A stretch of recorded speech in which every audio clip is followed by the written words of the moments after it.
तो दर्शक बंधु आम चलतु जाना टिके भाई खाली टिके समय दिंतु आमको तो टिके आपनकर परिचय टिके दिंतु आगे। मो ना धीरेन्द्र नायक। अच्छा घर खड़ीबणी। अच्छा पोस्ट पोस्ट आनियापाल आनियापाल जिला मयूरभंज। जिला मयूरभंज।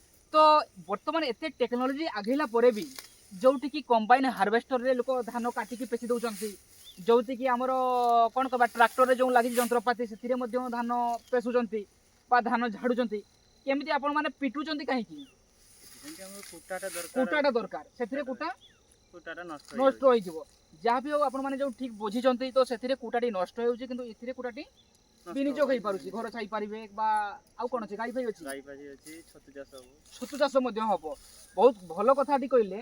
तो जो माने जो धानटी माने कंबाइन रे पिटी दो पेसी दउचंती धान कुटाटी नष्ट होउची धान मध्ये बहुत नष्ट होउची तो ए जो भाईटी हमर केमती माने धान झाडुचंती तो देखंतु पुराना पारंपरिक नीति रे ए धानटी झाडुचंती चालू अत्र झाडा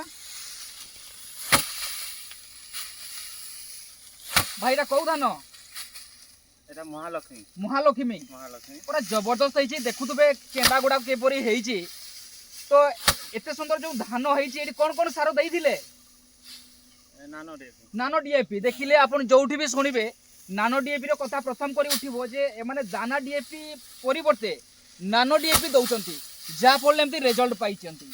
तो आशा करूची आपण माने जदी चाष करिवे आपण माने भी नानो डीएपी व्यवहार करिवे एवं भाई जो कहले लक्ष्मी धान आकु चाष करंतु एवं एई बलिया धानटी झाड़ंतु आपण माने लाभवान हेई पारिबे।